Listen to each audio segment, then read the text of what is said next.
하나님께서 죄에 대해서 심판하실 때에는 그 기준이 명확하고 분명하다 했지요. 하나님의 말씀이 있는 사람에게는 하나님의 말씀이 그 심판의 기준이 되고, 하나님의 말씀이 없는 사람에게는 이 양심의 법, 하나님이 본래부터 주셨던 그 양심의 법에 의해서 그 양심이 증거가 되어서 하나님이 심판하신다 했습니다. 이렇게 하나님은 모든 사람, 하나님을 믿느냐 믿지 않느냐 얘도 중요하지만 하나님을 아느냐 모르느냐 그 모든 사람들에게 절대 불공평하지 않도록 그렇게 심판을 하신다 했습니다. 그러니 내가 하나님 몰랐다, 내가 복음을 들어본 적이 없다, 이런 핑계를 할 수 없도록 그렇게 하신다는 겁니다. 자, 우리의 아버지 되신 하나님, 이 하나님은 죄에 대해서 아주 엄격하죠.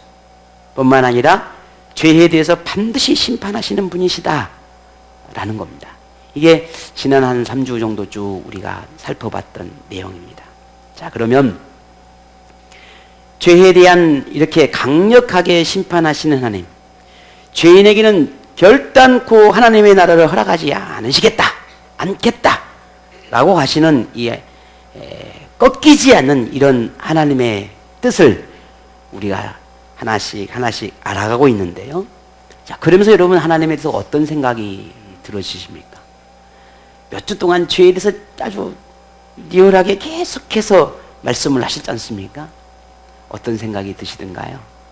그러시면서 지금 하나님을 알고 또 믿음으로 고백하고 하나님의 자녀로 살아간다는 것이, 그런 하나님, 죄에 대해서 철저하게 엄격하게 기준을 세우신 그 하나님, 그분을 아버지로 섬기고 예배한다는 것이 오늘 저와 여러분은 어떤 의미입니까? 하나님을 알고 또 그렇게 믿으면서도 죄에 대해서 엄격하지 못한 우리의 모습들, 그리고 오히려 죄의 습성들을 끊어버리지 못하고 살아가는 오늘 우리의 모습들, 그럼에도 불구하고 하나님은 우리를 그런 우리 모습들을 아시면서도 하나님의 자녀로 불러주셨다는 겁니다. 그 하나님의 은혜를 생각하면 오늘 우리는 어떤 생각을 할 수 있겠습니까?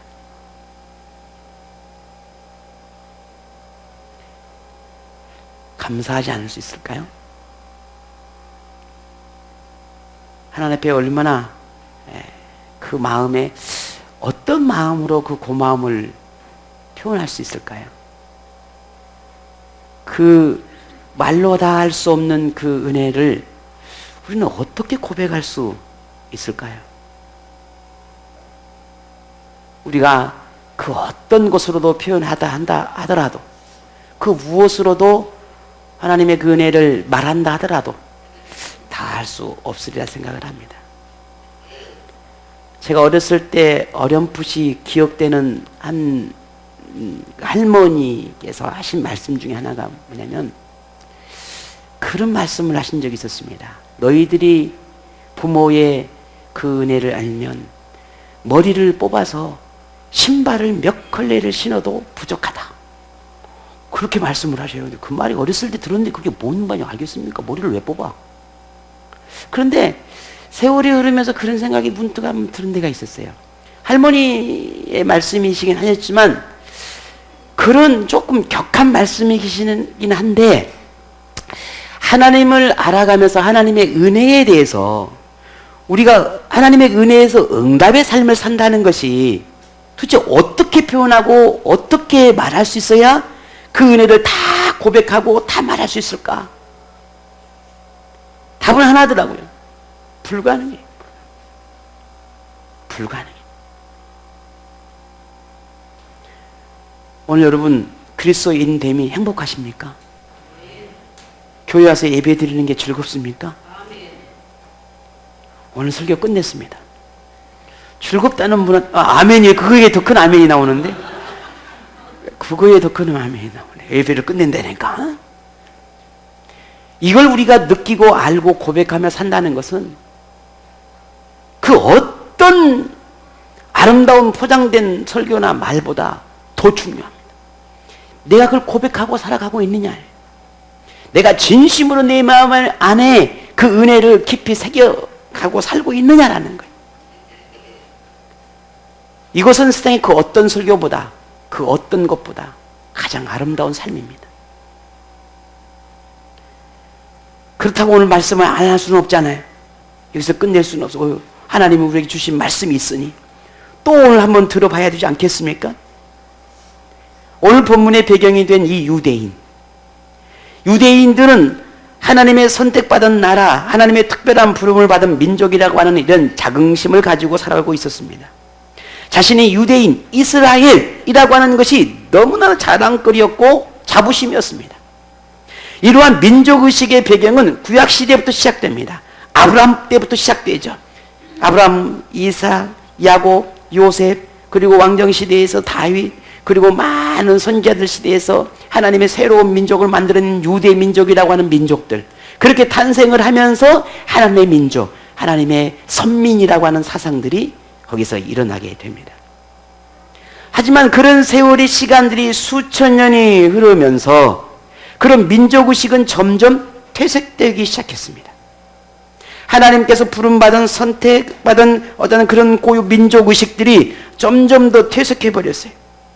오히려 그런 민족의식 때문에 그렇지 못한 민족이나 나라를 향해서 정죄하고 심판하는 기준으로 삼았습니다. 바울은 유대인들의 이러한 잘못됨을 지적하고 오히려 하나님 앞에 심판거리가 되는, 심판에 해당되는 죄를 짓는다라고까지 지적을 하고 있습니다. 오늘 본문 역시도 그렇습니다. 이 말은 유대인의 이 정체성을 잃어버린 채 유대인만을 자처하는, 유대인이라고만 하는 그것을 자랑스럽게 생각하는 것에 대해서 지적을 하고 있습니다. 앞서 당시 유대인들이 자랑하기 위해서 내세운 말들에 대해서 쭉 이렇게 나열을 해 갑니다. 이 나열된 말들은 결코 그릇된 말은 아닙니다. 유대인들이 자랑스럽게 내세운 말들의 그 의미는 본래 하나님께서 선택하신 그 유대인의 정체성을 그대로 드러내는 말입니다. 그런데 이 아름다운 이 정체성, 유대인의 이 정체성이 점점 더 잃어버렸다는 거예요. 그걸 왜 잃어버렸느냐 하는 겁니다. 오늘 이 시대는, 이 말은 오늘 우리 그리스도인들에게 우리가 가져야 할 정체성이기도 합니다.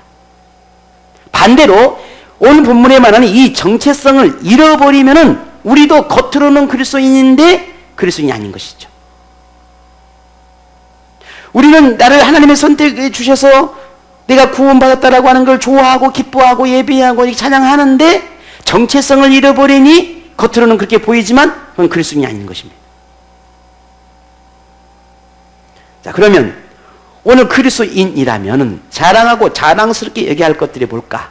오늘 본문에 17절부터 20절까지 보면은 제가 이걸 간략하게 요약하면 5가지로 요약할 수가 있습니다. 하나님의 말씀, 이 말씀을 의지하는 사람, 이게 그리스도인이 자랑해야 할 거지요. 내가 하나님 말씀을 의지하고 사는 사람이다. 나는 이거 그리스도의 정체성이에요.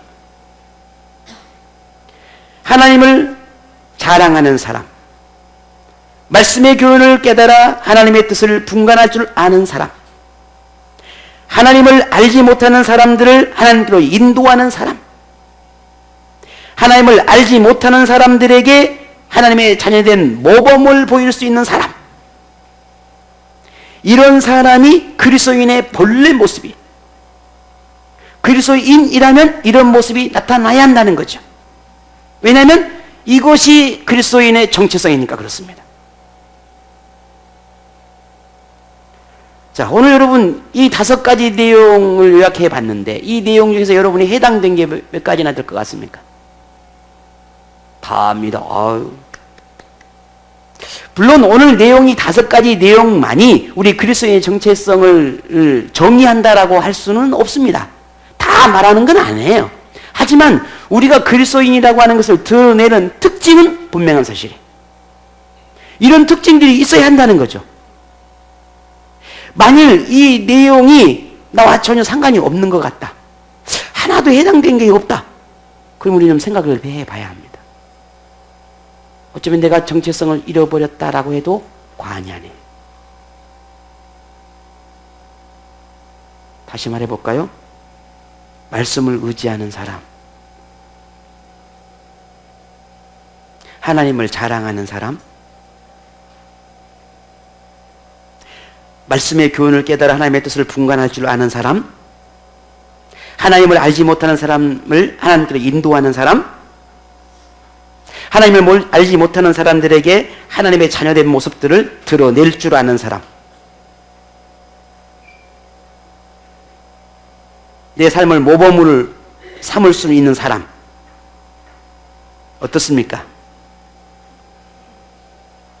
몇 가지나 해당되죠? 최소한 한 가지는 있죠? 한 가지도 없어요?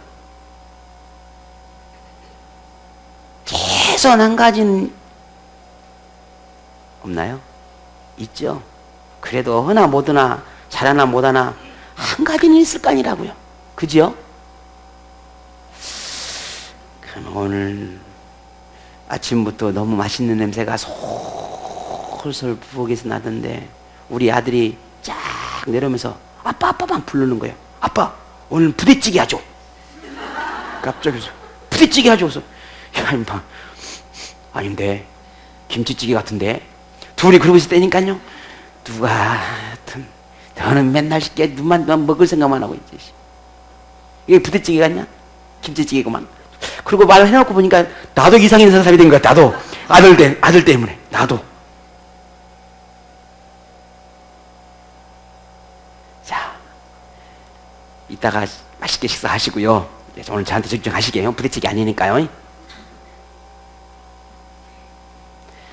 오늘 우리가 이 말씀 가운데 최소한 하나 정도 이상은 있으리라고 생각을 합니다. 그런데 그리스도인의 정체성을 가진 사람과 그리스도인의 정체성을 잃어버린 사람은 분명 차이가 있어요. 똑같은 그리스도인으로 보여지긴 한데 분명 차이가 있다는 겁니다. 그게 뭘까? 저는 오늘 이 본문을 통해서 조금 더 그 비교를 좀 해보려고 합니다. 자, 하나님의 자녀됨을 확신하는 사람이라고 한다면은 그 모든 삶의 기준이 오직 말씀이 됩니다. 이게 정체성을 잃은 사람과 잃지 않은 사람의 차이예요. 모든 삶의 기준이 뭐가 된다고요? 말씀이에요. 생각하는 것, 판단하고 결정하는 것, 삶의 계획과 방향도 말씀에서 찾으려고 해요. 하지만 그리스도의 정체성을 잃어버린 사람은 자신의 경험이나 자신의 지식이나 세상 풍조가 삶의 기준을 삼고 삶의 양식이 됩니다. 세상에 자신을 어떻게 생각할지 또 주변 사람들이 나에게 어떻게 바라볼지에 대해 더 관심을 많이 가져요. 그것이 하나님 말씀과 조금 다르다 할지라도 그냥 나를 바라보는 사람들의 시선이 더 중요하게 생각하는 것입니다. 이 사람은 그리스도인의 정체성을 잃어버린 사람이에요. 결국 하나님 말씀을 의지하느냐가 그 사람의 존재감이 드러나는 것입니다. 어떻게? 그리스도인이라는. 정체성이 분명한 그리스도인 또 하나의 특징은 말에서 드러납니다. 저는 이 말의 강조를 굉장히 많이 하는 편이잖아요. 여러분 심심찮게 제가 말을 우리 조 목사님은 내가 오자마자 그 말을 했어요. 말해라. 말을 잘해라. 말을 조심해라. 첫날 첫 만남 때 그랬어요. 말을 조심해라.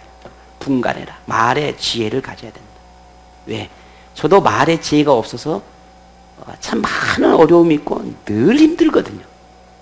참 말을 멋있게 참 품위 있게 뭔가 좀 이렇게 하는 분들 늘 지금도 부러워요. 이 말의 지혜가 참 약해. 그래서 그러는지 늘 말에 대해서 예민하고 민감합니다. 우리 애들도 그래요. 우리 애들에게도 다른 건 잘하는데 이 말을 잘못하고 말의 실수가 많고 말을 잘못하면 늘 제가 혼을 냅니다. 말은 자신의 관심거리에 대해서 표현하게 되어 있어요. 자녀나 드라마나 영화나 스포츠나 시사나 혹은 성공이나 물질이나 등등 이런 것에 관심이 많은 사람들은 뭐예요? 그런 말들을 덜 늘어놓기 마련이에요. 왜? 그게 좋으니까. 그리고 늘 관심이 거기 있으니까. 그 사람을 딱 만나면 첫 마디가 딱 나와요. 뭐부터 나와요? 어제 드라마 봤어. 어제 뭐 봤어. 이게 제일 먼저 나온 사람은 이게 제일 평소에 늘 관심이 많아. 어제 우리 아들이 우리 딸이 뭐 대학을 갔는데 뭐 대학에서 뭔 일 있었는데 뭐 매 말만 하면 자녀들 이야기. 이건 온통 머릿속에가 자녀들밖에 없는. 박 대통령이 어쩌고 뭐시어쩌고 맨날 시사 관심거리. 운동 좋아하는 사람들은 맨날 운동 이야기만 해. 오히려 이런 사람들에게 하나님에 대한 이야기, 성경에 대한 이야기는 엄청 불편해합니다. 하지만 그리스도인의 정체성을 확고하게 가진 사람들은 이런 말도 하죠. 안 할 수는 없잖아요. 하지만 그러나 하나님에 관한 말들을 더 많이 한다는 거죠. 하나님께서 자신에게 어떻게 일하셨는지, 한 주간의 삶이 어땠는지, 매일 순간순간마다 하나님이 나에게 어떤 은혜를 주셨는지에 대한 온통 하나님과의 만남의 이야기들이 더 많이 해요. 늘 만나면. 그래서 하나님에 관한 이야기를 할 때가 가장 신나. 막 눈이 막 부리부리해. 하나님의 은혜를 말할 때가 제일 이 사람은 아유 입 닫아놓으면 큰일 날 사람이에요. 얼마나 하나님에 대한 이야기를 많이 하는지, 신나게 하는지. 하나님의 은혜를 자랑하기를 기쁘게 여기는 사람. 이 사람이야말로 그리스도인의 정체성이 확고한 사람이라는 거예요. 또 어떤 사람일까요? 그리스도인의 정체성이 분명한 사람의 또 다른 특징 중 하나가 뭐냐면 모든 결정하는 거 판단하는 데 있어서 우선순위. 이 우선순위를 하나님의 말씀과 뜻에 둔다는 겁니다.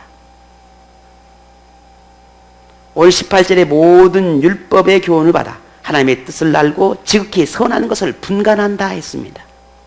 일반적으로 자신의 이익과 이해 타산에 의해서 모든 결정을 합니다. 조금만 내가 좀 불리하거나 아니면 내게 뭔가 조금 유익이 덜 된다 싶으면 그건 내 선택 조건이 아니에요. 어떻게든 조금이라도 더 이익이 되고 조금이라도 내게 뭔가 또 좀 돌아오는 게 득이 되어야 그걸 선택하는 게 우리의 본심이에요. 거기에 하나님의 뜻이라니, 하나님의 말씀이니, 하나님의 뭐 의지니, 뭐 하나님 어떤 것이 잣대를 들이댄다는 건 그건 쉽지 않아요. 하지만 하나님의 자녀임을 자랑스럽게 생각하는 사람, 하나님의 그리스도인의 이 정체성이 분명히 하는 사람은 하나님의 그 말씀의 가르침에 순종을 합니다. 생각의 기준, 행동의 기준, 모든 삶의 기준을 하나님 중심으로, 교회 중심으로, 말씀 중심으로 생각하고 판단하고 결정합니다. 이건 교회에 내가 좀 교회에 좀 유익이 되겠다. 이렇게 하면 좀 교회에 뭔가 좀 덕이 되겠다. 가끔 주방에서 그래요. 이번 주는 식비가 3만 원밖에 안 들었어요. 왜요? 유원덕 지사님이 집에서 뭘 갖고 오고 집에 냉장고 털었대. 그거 시어머니가 들으면 큰일 나는 거예요, 이거. 예? 이모라고 갖다 줬는데 냉장고를 딸딱 들어가지고 교회를 갖고 와보면 시어머니가 박스채에 택배를 보낸 거 그거 어떻게 될 거예요, 그게? 예. 이러면 교인들 좀 나눠 먹겠다. 이러면 교인들 좀 더 내가 먹는 것도 있지만 나는 요만큼 있으면 되니까 너무 많으니 이 많은 건 차라리 그냥 교회에 가서 교인들 나눠 먹으면 좋겠다. 교회를 먼저 생각하는 거예요. 하나님을 먼저 생각하는 거죠. 내가 몸이 좀 오늘 아프고 너무 힘들지만 가서 또 반주도 하고 또 뭐 주방도 준비도 좀 해야 되겠고 오늘 정말 쉬고 싶은데 가서 좀 청소 좀 해야 되겠고. 왜? 교회를 먼저 생각하는 거예요. 피곤하고 힘들어서 쉬고 싶고 눕고 싶고 자고 싶은 않은 사람이 세상에 어디 있습니까? 내 몸을 생각하고 내 생각을 먼저 하는 사람이지 그게 기본적, 그건 원래 그래요. 그러나 정말 하나님 앞에 정체성이 분명한 사람은 항상 먼저 나를 생각하지 않아요. 하나님을 먼저 생각하고 교회를 먼저 생각하고 내게 준 사역을 먼저 생각한단 말입니다. 왜냐하면 그 모든 중심에는 어떻게 하나님을 기쁘게 할까? 어떻게 하면 내가 무엇으로 하나님의 은혜의 응답의 삶을 살까? 이걸 최우선으로 생각하기 때문에 그렇습니다. 이것이 그리스도의 정체성이에요. 오늘 여러분 질문 하나 하죠. 자, 여러분은 그리스도인이 되어 가장 자랑하고 싶은 것이 있다면 뭐예요? 내가 하나님을 믿으면서 정말 당신 하나님 믿으면서 뭘 자랑하고 싶으십니까? 라고 물으면 여러분 가장 먼저 자랑하고 싶은 게 있으면 뭐 있습니까? 제 인생에 김복시 목사님을 만난 게 제일 자랑거리입니다. 그런 말 말고요.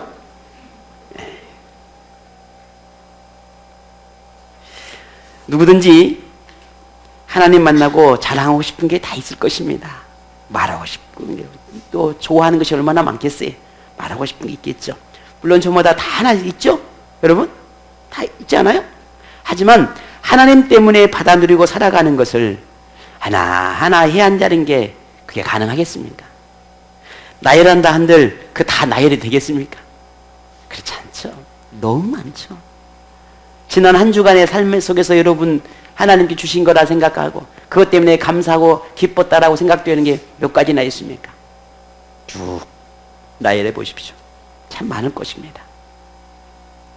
그럼에도 우리가 가장 자랑할 수 있는 이 최고의 선물이 있습니다. 그것은 죄로부터 자유함을 얻었고 하나님과 화평을 누리게 되었다라는 것. 이 기적적인 사건, 우리는 이걸 구원받음이라 말합니다. 이보다 더 다른 게 자랑할 거리가 있나 싶어요. 내가 하나님의 은혜로 구원받은 백성이 되었다. 이보다 더 큰 기적이 있을까요? 내가 하나님 때문에 건강해졌다. 물론 기적이죠. 하나님 때문에 내가 부자가 되었다. 야, 이거 굉장히 중요한 거죠. 내가 하나님 때문에 성공적인 삶을 살았다. 오, 이거 참 귀한 일이죠. 그러나 이보다 더 중요한 것은 죄인된 내가 하나님께서 구원의 은혜를 베풀어 주셨다라고 하는 것. 이보다 더 큰 오고 놀라운 선물은 없을 것입니다. 이게 오늘 우리의 자랑거리. 이게 오늘 우리가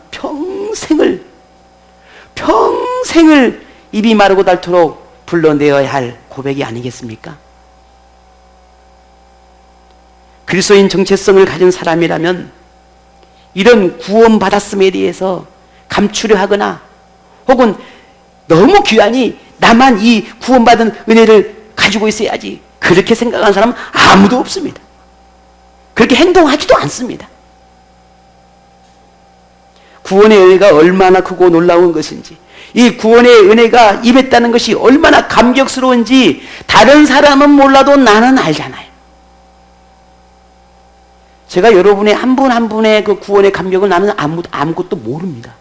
제가 어떻게 알겠어요? 그래, 여러분은 여러분 마음에 일어나는 그 감동, 감격을 있잖아요. 그렇다면 어떻게 하시겠어요? 그냥 품고만 계시겠냔 말이죠. 그게 그럴 수 있냔 말이죠. 아니라는 겁니다. 그렇다면 정말 누구에게든지 이걸 알고 싶지 않겠냐는 거예요. 말하고 싶지 않겠냐는 거예요. 너무 내 가슴에 이 복음의 은혜가 큰데 이게 말하지 않겠냐는 거예요. 그리스도의 정체성이 분명한 사람은 그래서 전도합니다. 복음을 전하는 일에 열정을 품어요. 누구를 만나든지 내가 예수 만났는데 내 인생이 이렇게 됐다고 고백하지 않은 사람이 아무도 없어요. 이게 그리스도의 정체성이에요. 누군가 내가 교회 가는 거에서 알까 무서워가지고 아니란 말입니다. 그래서 오늘 본문 19절에 보면 이렇게 말하잖아요. 맹인의 길을 인도하는 자요 어둠에 있는 자의 빛이다. 이게 그리스도의 정체성이에요. 하나님을 알지 못하는 사람들을 내가 인도해야 돼. 어둠에 있는 사람들을 내가 빛이 돼서 그들을 빛 가운데 인도해 줘야 돼. 이게 그리스도인의, 이게 그리스도인, 이게 정체성이란 말입니다.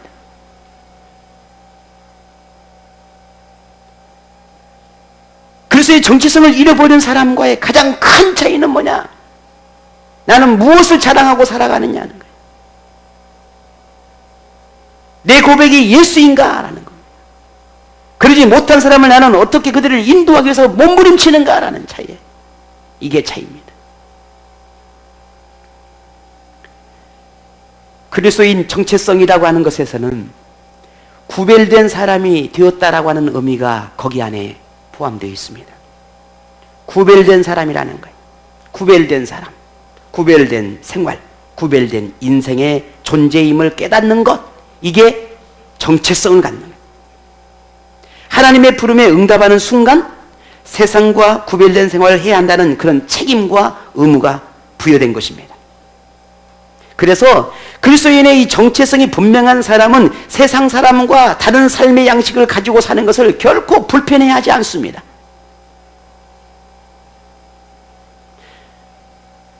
야, 너는 나이트 왜 안 가? 야, 가면 엄청 재밌는데 왜 안 가? 나이트 지금도 다니시는 분 계시나요? 야, 이거 엄청 재밌는데. 이거 왜 안 해? 이거 엄청 재밌는데. 이거 솔솔해. 따봐봐. 쓰리고, 포고, 막. 못이 났고, 막. 나는 그거 못 칩니다. 근데 남들이 하는 말만 들어서 그래요.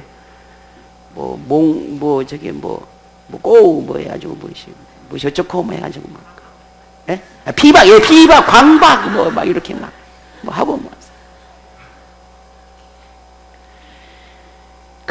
그렇게 해야만 그런 사람들과 어울리고, 그렇게 해야만 뭔가 같아진 것 같고, 그렇게 해야만 내가 그들의 뭔가 마음을 이해할 것 같다라고 생각하는 사람이 참 많고, 그렇게 강조를 많이 하는데, 저는 그렇게 생각하지 않습니다. 성경에는 모양도 버리라 했어요. 이게 그리스도인의 정체성입니다. 오히려 세상 사람들과 같아지는 것을 용납하지 않아요. 그리스도인에서 더 즐기고 삶의 스타일을 바꿔갑니다. 이게 그리스도인. 그리스도 안에서 새롭게 늘 변화되어 가기 위해서 거듭난 인생을 살고자 노력하래. 더 열정을 갖습니다. 진정한 삶의 가치가 하나님께 있고, 인생이 행복이 하나님께 있고, 삶의 의미를 하나님 안에 두려고 하는 것입니다. 이게 그리스도인의 정체성이, 이게 그리스도인의 정체성이 분명한 사람의 삶의 모습입니다. 오늘 여러분 어떻습니까? 그런 모습이 있나요? 없나요? 다 있는데 아직 요건 못 끊었나요? 다 했는데 요건 또 못 끊으시는 분 있어요? 다 했는데 요건 또 못 끊으시는 분 계신? 안 돼요. 바울은 유대인들이 자신들은 하나님의 민족이라는 둥, 하나님의 백성이라는 둥, 그렇게 자랑하면서 정작 그와 같은 모습이 없다고 지적하고 있습니다. 율법을 자랑하고 가르치고 말하기는 좋아하면서도 율법대로 행하지 않는다라고 책망하고 있어요. 오늘 23절 보십시다. 다 같이 시작.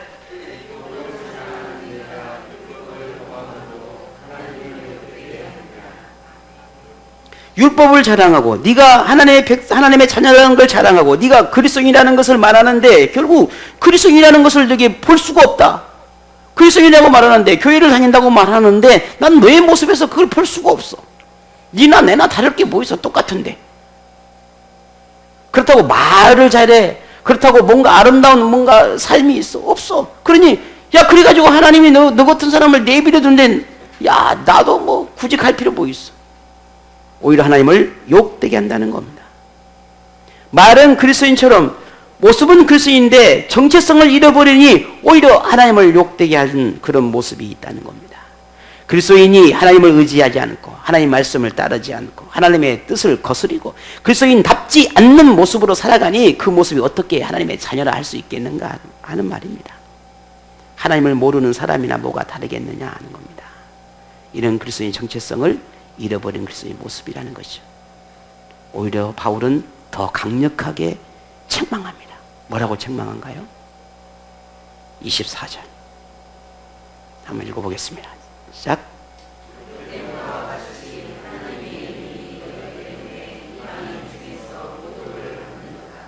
아멘. 너 때문에 교회 안에서 같은 유대인끼리 안에서도 하나님을 욕을 받는 것인데 세상 사람들에게도 너 때문에 욕을 한다 이게. 우리도 그렇지 않나요? 한 목사가 하나님 앞에 큰 실수를 하면 교회가 그 목사를 향해서 아우, 어떻게 하면 좋아. 교회도 교회에서 그렇게 안타까워합니다. 근데 그 모습이 세상 사람들에게도 더 보여지잖아요. 하나님을 더 욕되게 한다는 거죠. 하나님을 모욕하는 행위가 있다는 거예요. 오늘 우리에게 하나님을 욕되게 하는 행동이나 말이나 그런 생활 모습은 없습니까? 그리스도인이면서 비그리스도인과 크게 다르지 않게 살아가고 있지는 않는가? 오늘 우리 자신들을 한번 오늘 점검해 보면 좋겠습니다. 내 자신의 모습들, 평소에 내 언행심사들, 그리고 내 모든 살아가는 삶의 스타일들, 바꿔야 된다면 바꿔야 되고, 고쳐야 된다면 고쳐야 하고, 변화되어야 된다면 변화해야 되고, 안 되면 계속해서 끊임없이 노력해가는 게 오늘 우리의 모습이 되어야 되지 않을까 싶습니다. 지금 우리에게 필요한 것은 잃어버린 그리스도인의 정체성을 회복해야 한다는 것입니다. 우리와 교회가 하나님의 백성, 하나님의 교회에 답지 않아서 실추시켰던 그런 하나님의 영광을 이제는 우리가 회복시켜야 합니다. 세상이 하나님을 인정하고 하나님께서 기뻐하실 수 있도록 퇴색된 그런 그리스도인의 정체성을 오늘 우리가 다시 되찾아야 합니다. 한국 기독교 120여 년의 역사 속에서 현대처럼 이렇게 교회와 성도들이, 목회자들이 세상으로부터 이렇게까지 참 욕을 얻어먹을 때가 있었나, 그런 권위가 시출될 때가 있었을까라는 생각을 하게 됩니다. 온갖 비난과 비방의 소리가 거세게 들려오고 있는 그런 시대임은 분명합니다. 여러분 놀라지 마세요. 잠깐 제 아내가 이렇게 글 하나를 제가 소개해서 이렇게 보는데요. 어떤 정말 내가 당장 전화를 하고 싶었어요. 어떤 무식한 자칭 목사라고 하는 사람이 책을 냈는데 어린아이들을 교회 학교 보내지 말라는 책을 썼어요. 보니까 출판사를 보니까 정통 출판사는 아니에요. 막 머리 끝까지 나가지고 전화를 할까 말까 할 때마다 나보다 더 똑똑한 사람이 많을 건데 하는 생각이 들었어요. 이런 세상에 어디서 목사가 듣는지는 모르겠지만 정통교단은 아닌 것 같아요. 정말 왜 이렇게 세상이 맘대로 돌아가는지 모르겠어요. 그런데 보세요. 우리가 이미 로마서 강해를 할 때 그랬어요. 하나님은 내 고집, 내가 하고 싶은 대로, 내 욕구대로, 내 탐욕대로 살려 한다면 하나님 어떻게 하신다고요? 내버려 두는 거예요. 결국은 누가 심판을 받는 거예요? 버림받은 자는 하나님 심판을 할 수밖에 없어요. 그러니 세상이 하나님의 관심과 하나님의 인도함이 없는 세상이 되면 어떻게 되겠습니까? 결국은 예수님께서 비유하셨어요. 소돔과 고모라 같게 될 거라는 거예요. 자기가 원하는 대로 하나님이 지배함이 없으니 내 생각이 옳다 여기고 맨날 그렇게 살아가는 거예요. 그들 하나님 어떻게 하시겠습니까? 그러니 교회가 세상에 어떻게 빛의 역할을 감당하며 목사가 아무리 정말 신실하게 믿음을 가지고 살아가고 그렇게 빛의 역할을 감당하려고 해도 이런 시대에 한 몇 사람의 실수가 모든 전 세계 아니 모든 나라의 목사들을 다 싸잡아서 그렇게 실추시키는 시대가 됐으니, 그러니 어쩌면 우리가 더 노력하지 않으면 안 되는 시대이라는 거예요. 우리도 그 세상에 그렇게 휩쓸려 다니면서 우리도 그냥 그렇게 다른 사람들처럼 산다면 똑같은 사람이 되는 것입니다. 남들은 저러는데 저 사람도 믿음만 살면서 저렇게 사는데 왜 내가 그래야 되냐고. 저 사람도 하나님 믿으면서 마음대로 말하고 마음대로 사는데 왜 내 말을 조심하고 내가 왜 이런 말을 해야 되고 내가 왜 이렇게 행동해야 되냐고. 그러면 그렇게 안 하셔도 돼요. 여러분 편하실 대로 하시면 돼요. 습관대로 그냥 알아서 다 하셔요.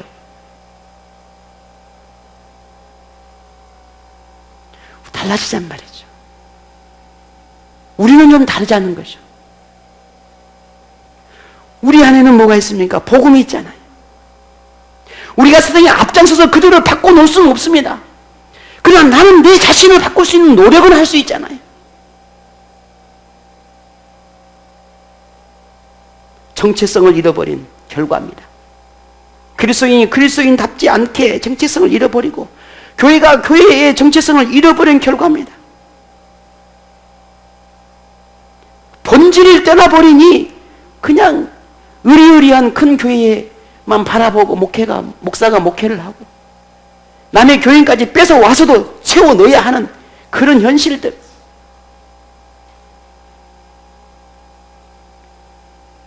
이게 어떻게 교회가 정체성을 가지고 있는 교회라 할 수 있겠냐면, 세상과 구별되지 못한 성도, 교회, 세속화되어 버린 되어서 교회의 이 복음의 이 본질을 잃어버린 성도와 교회들, 하나님의 법보다는 인간의 법이 앞서는 그런 현실 속에서 세상은 더 이상 우리 교회를 향해, 그리스도인을 향해 인정하지 않게 됐다는 이런 슬픈 시대가 지금. 자, 그렇다면 우리는 무엇을 할 수 있겠습니까?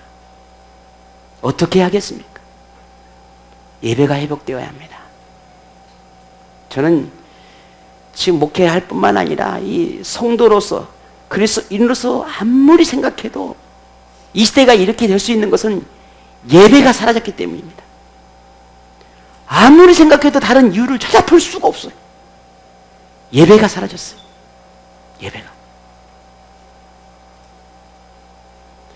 많은 교회와 성도들이 진정한 예배를 드리는 그 예배의 드림이 사라졌어요. 그리고 구경거리로 만드는 예배로 전락해버렸어요. 와서 팔짱 끼고 구경하는 거예요. 야, 저 목사 찬양 잘하네. 야, 저 여자 성도님 노래 잘하네. 오늘은 와, 뭐 잘 입었네. 멋있네. 오늘은 뭐 반주가 어쩌네. 오늘은 왜 뭐 반주가 이렇게 자꾸 틀리고 삑사리가 나고 왜 그러는 거야. 구경꾼이들. 팔짱 끼고. 우리 조 목사님도 음악을 참 잘한 사람 중에 잘하죠. 제가 한 번은 그런 이야기를 했어요. 목사님, 그 음악을 잘해서 음악을 들라 하지 마라. 음악을 하나님 앞에 예배를 드린 자라. 꼭 그런 실수를 합니다. 저도 그렇거든요. 가면 들어보면 삑사리가 나오거든요. 노래는 몰라도 또 귀는 밝아요. 네. 그럼 오늘 우리 찬양이가 드럼이 스킬이 조금 달라졌는데, 오늘 베이스 소리가 조금 다른데, 야, 피아노 소리가 오늘 조금 더 생동감 있네. 이러고 있는 거예요. 그냥 찬양에 취해서, 하나님 앞에 들려지는 이 찬양이 돼야 되는데, 오늘 유현도 지사님 삑사리 나왔고, 이러고 있다면, 이게 예배자냔 말이에요. 이건 예배자가 아니죠. 언젠가부터 그렇게 구경꾼처럼 되어져 버리는 시대가 왜 그랬을까요? 기타 하나만 들고도, 아니면 바닥만 치고도 드렸던 예배가 있었습니다. 이 앞에 의자가요, 제가 참 옛날에 그랬습니다. 얼마나 이 기도하면서 제가 이게 뚫겠는지요. 여기 의자가 파팅이 빠져버렸어요. 찬양하면서 얼마나 두들기면서 찬양을 했는지 빠져버렸다고. 그럴 때도 있었습니다. 피아노 하나 해도. 지금은 이렇게 화려하게 음악을 갖다가 다 구경하고 있어요. 예배가 회복되지 않으니까 우리의 정체성을 잃어버리는 거예요. 예배자가 사라지고 예배를 관람하는 자로 전락해버립니다. 구원의 감격을 우리는 회복해야 합니다. 구원의 기쁨이 없이 종교적 행위에 그치고 있다는 사실입니다. 예수 그리스도의 십자가의 은혜를 회복할 때입니다.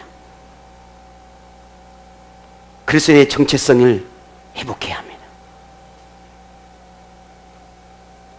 우리는 다시 기도가 살아나야 합니다. 헌신이 살아나야 합니다. 기도의 모임들이 점점 사라지고 있습니다. 교회 안에서. 금요기도에 사라진 지 이미 오래입니다. 모이지 않습니다. 오지 않아요. 사라지는 거예요. 목사 혼자 하고 어떻게 해요? 확인하죠. 목사 혼자. 안 와요. 수요 예배 점점 사라지고 있습니다. 안 옵니다. 주일 예배 오후에 우리 교회도 마찬가지로 안 들어졌어요. 왜요? 안 들어요. 안 와. 주일도 이제 안 올라가 모르겠어요. 주일도 안 오면 어떻게 해요? 없어지는 거예요. 교회가. 유럽이 그렇습니다. 제가 유럽 얘기 말씀드렸잖아요. 교회를 들어가는데요. 교회가 얼마나 높은지 마당에서 교회 마당으로 들어가면 이렇게 봐야 합니다. 모이는 숫자는 10명, 20명 그래. 이렇게 된 교회가.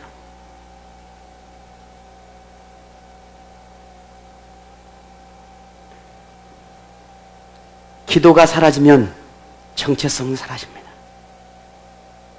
기도가 회복되어야 합니다. 우리 금요기도에 같이 함께 기도합시다. 기도해야 합니다. 수요일 말씀 배워야 합니다. 배우고 듣고 깨달은 말씀을 순종으로 나타나야 합니다. 수요일 그냥 수요일이 아니에요. 함께 합시다. 말씀을 함께 배웁시다. 현대인의 문화적인 시스템이나 사회적 시스템이 있어서 그렇게 할 수 없는 분들이 참 많아요. 그러지 말라는 게 아니에요. 그러나 집에서 놀면서 하나님 앞에 예배 드리지 않는 것은 문제가 있는 거예요. TV 앞에서 놀면서 하나님 앞에 예배를 드리지 않는 건 문제가 있는 거예요. 친구 만나고 놀러 다니기는 좋아하는데 하나님 앞에 예배 드리지 않는 건 문제가 있는 거예요. 분명한 것은 그래요. 영적 생활이 없이는 우리 자신도 변하지 않고 세상 속에서 능력을 잃어버리는 그리스도인이 될 수밖에 없습니다. 종교 생활에서 신앙 생활로 우리는 변화가 필요합니다. 교회를 다니는 게 아니라, 교회를 그냥 가는 게 아니라, 그런 교회 저를 찾듯 아니면 타 종교를 찾듯 그렇게 찾아가는 교회가 돼서는 안 된단 말입니다. 월중 행사나 아니면 주중 행사나 아니면 무슨 뭐 특별한 날 내가 찾아가는 그런 교회 행사가 아니어야 합니다. 신앙생활이 되어야 합니다.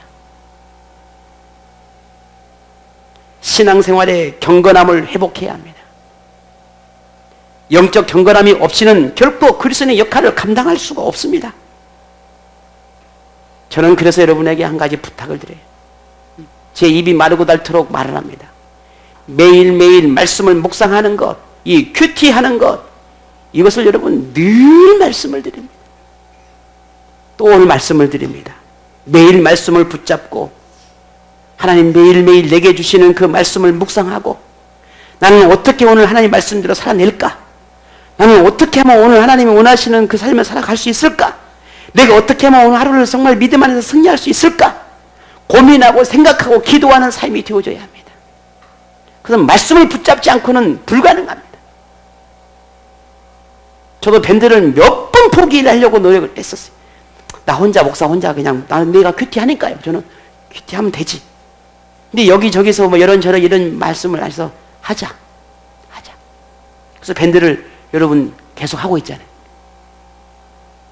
그것은 이유는 여러분 한 번 좀 읽어보시라는 것도 읽어보시는 거지만 함께 동참해 주시라는 거죠. 거기서 여러분 비판할 수 있고 비평할 수도 있습니다. 왜 목사님이 맨날 이런 말씀을 하시지라고 여러분 생각의 차이일 수 있습니다. 그래 여러분 생각의 차이를 듣고 싶어서 거기 올린 게 아닙니다. 단지 그냥 여러분이 매일 하나님 말씀 앞에 여러분이 나가기를 바라며 그냥 여러분이 하나님 말씀 앞에 가시면 돼요. 그래서 거기서 하나님 오늘 하루를 붙잡고 살아가는 겁니다. 하나님 내가 오늘 말씀 이렇게 깨달음이 있는데 이 한 말씀 가지고 오늘 내가 살아보고 싶습니다. 그 고백이 여러분의 고백이 되면 되는 것입니다. 그래서 하루를 고민하고 생각하고 뭔가 어떤 위기를 만났을 때 내가 오늘 아침에 하나님 말씀을 이렇게 묵상했는데 한 번쯤 고민하고 생각해 보는 거예요. 이게 삶의 질이고 이게 그리스도인의 정체성을 가지고 살아가는 삶의 스타일이에요. 이게 다른 점. 이렇게 살아가는 거예요, 우리가. 지금 그 어느 때보다 그리스도인으로서의 자존감, 자존심 지켜내야 합니다. 여러분 자존심 없습니까? 세상에 자존심만 내세우지 말고요. 우리 그리스도인 자존심도 좀 세우자고요. 내가 그리스도인인데, 난 그리스도인이야. 이런저런 갖가지 이유로 끌려다니듯이 그렇게 비그리스도인과 요구에 맞춰 사는 거 이제는 좀 그만하자고요. 우리의 신앙의 고백을 삶 속에서 분명하게 드러내도록 해야 하겠습니다. 말과 행실이 하나가 되고 교회 생활과 사회 생활이 하나가 되고 신앙 고백과 삶이 하나가 될 때 비로소 하나님께서 인정하시는 그런 오늘 우리의 자녀, 하나님의 기쁨이 되는 그런 자녀, 하나님 나라를 가슴에 품고 사는 그런 그리스도인, 그런 정체성이 분명한 그리스도인이라 말할 수 있지 않겠습니까? 오늘 저도 그리고 오늘 여러분도 우리 모두는 그리스도인입니다. 이 그리스도인, 이 정체성, 이 자신감, 이 자존감 우리 함께 가슴에 품고 매일매일 삶을 살아내는 오늘 우리가 됐으면 좋겠습니다. 오직 하나님을 자랑하고 그저 십자가 은혜를 자랑하고 성령의 인도함을 받아서 분명하고 확실한 그런 그리스도의 모습들을 우리가 좀 드러내는 그런 삶이 되었으면 좋겠습니다. 누가 뭐라 하든 내가 그렇게 완벽하게 삶을 살든 안 살든 그것 때문에 다른 사람이 욕을 하든 안 하든 그래도 내가 내 마음만큼은 내가 하나님의 열정을 가지고 살아내려고 하는 그런 노력마저도 없다면 어떻게 되겠냐는 거예요. 그러니 오늘 우리의 이번 한 주간 여러분이 말하는 것이 하나님의 은혜가 줄줄줄줄 나오는 오늘 한 주간 만드시기를 바랍니다. 이번 주간에는 뭐 드라마 이야기, 옆집 얘기 이야기 욕하지 말고요. 그냥 하나님의 은혜, 예수의 이야기 그렇게 좀 하면서 누군가에게 내가 하고 싶은 말 있다면 예수 믿으면 참 행복합니다. 이런 말하다 한마디를 좀 해줄 수 있는 그런 우리가 됐으면 좋겠습니다.